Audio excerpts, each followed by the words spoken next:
The title of this chapter is Sentomaru, so chapter starts from where we left in the last chapter. Sentomaru has command over 49 Pacifista. The command hierarchy of Pacifista goes like this: the Gorosei, then Vegapunks, then Sentomaru, and then anyone with the authority chip. And this includes admirals, Cyberpole Zero, and any other marines. So Sentomaru has command over 49 Pacifista. He commanded the Pacifista and weaponized sea beasts to attack navy ships. We can literally see the weaponized sea beast biting the ship in half. There are lots of explosions in the sea. It's kind of look like fireworks. We can see one of the vice admirals use prosthetic arm and crack a hippotype mecha beast. On the other hand, Vice Admiral Dahl kicks a pacifista on the face. Pacifista are on the higher ground on the island and shooting laser beams and destroying the ships. The navy is incurring huge loss this time. The Straw Hats are freaking out when they learn Kizaru is on the island. Kizaru is bad news. He was the reason the Straw Hats got separated 2 years ago.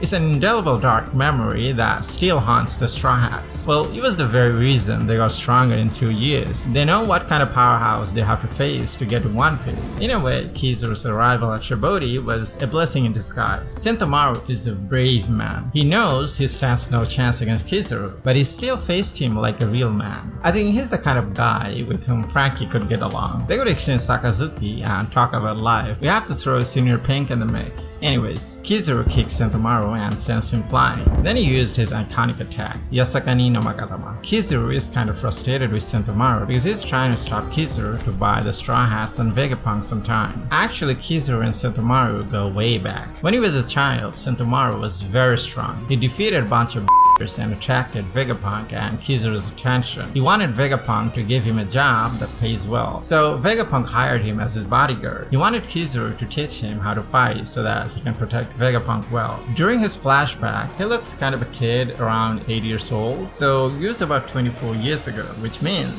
Kizaru was still a vice admiral then. So in a sense, Sentomaru was Kizaru's student. As you can imagine, both parties didn't like fighting each other. Frankly speaking, I don't hate Kizaru. He's just doing his job. Anyways, Sentomaru used his iconic defense move, that is Ashigara Palm. But Kizaru's defense is equally powerful, if not stronger. Then he shot another laser beam and defeated Sentomaru. Kizaru takes control over Pacifista and commands them to destroy the weaponized sea beasts. Usopp and Vegapunk learned about Sentomaru's defeat. Well, no one expected him to win against Kizaru in the first place. His defeat was just a matter of time. The only thing important was how much time he can buy for Vegapunk and the Straw Hats. So Vegapunk is trying to crack the password as quickly as he can. Like, York is so full of herself. Well, technically she's a Vegapunk, so it's no wonder she's so cocky. She's very confident of her password. I think her password is very silly. I'm not saying this is gonna be 911 or 666. I'm saying it should be funny. It might be quote unquote, you can crack it, or quote unquote, I'm the best Vegapunk. It might also be related to food. For example, meat, pizza, or apple. Anyways, Kizaru has 3 tasks in hand. He wanted to add another one, but it's not possible anymore. He cannot save Sentomaru. He has to ensure the safety of power station of Mother Flame, Punk Records, and York. Why is York so important to the Gorosei? Why do they want to rescue her? Didn't the Cyberpole Zero come to eliminate all the Vegapunks? What's going on? I think it has something to do with how to produce Mother Flame. York is also a Vegapunk. She knows everything that is in the Punk Records and things which are not.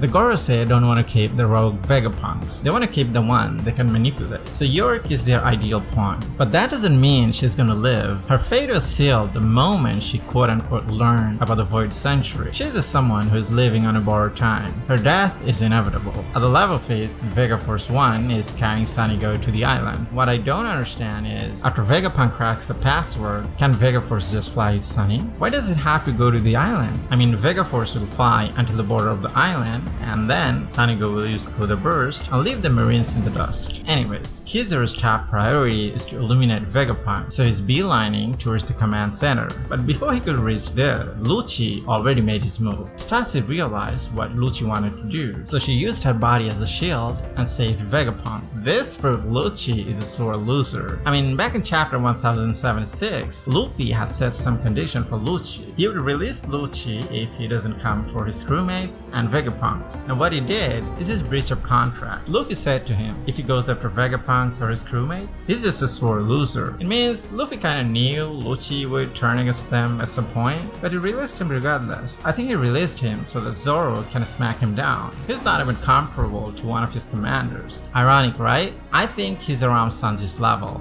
Wait, maybe I have overestimated him a bit. Sanji can defeat him as well. Because of Kizaru's presence, Lucci got ahead of himself. He thinks he and Kizaru can defeat the Straw Hats. I think Zoro will put him to his place. I mean, Pozuo was comparable to Lucci, and Jinbei easily defeated him. So Lucci is not even on Monster Trials level. In the meantime, Kizaru caught up to Vegaforce and Sun Eagle, but Luffy intercepted him and welcomed him with a kick. Now this is going to be fun. Luffy used two types of Hakis simultaneously. He used a combination of armament and conquerors. Kizaru was surprised. He was surprised for two reasons: Luffy's strong Haki and his greetings. Luffy is looking forward to his fight against Kizaru. He's actually happy about it. He even mentioned the Straw Hats are 100 times stronger than they were 2 years ago. Back at Shabodi, Shaki told the Straw Hats Rayleigh was 100 times stronger than the Straw Hats. So does that mean Luffy is now on Rayleigh's level? That's gonna be amazing. I mean, in a way, we're gonna see the continuation of Kizaru versus Rayleigh. I know it's not Kizaru versus Rayleigh, I'm just saying. It's the feeling we're talking about. Luffy's history with admirals is not so good. I mean, before the Water 7 arc, he got cauterized by Aokiji. Then because of Puma and Rayleigh, he didn't have to share the same fate as Hawkins, Rouge, Apu, and Ray. Back in Marineford, Akainu almost killed him. And on Dressrosa, he was lucky to meet someone as honorable as Fujitora. Now, can you quantify what Luffy said about their power-up? Sure, they're 100 times stronger, but is it figuratively or literally? If it's literally, then we have to reassess about the outcome of Luffy and Kizaru's fight. Before the time skip, Rayleigh was 100 times stronger than the Straw Hats. So if Luffy, Zoro, Sanji, and others grew by 100-fold, is Luffy alone can take out Kizaru? I mean, pre-time skip Rayleigh was having a hard time fighting Kizaru. So how is Luffy gonna win against him if he's only 100 times stronger? So if you take Luffy's statement literally,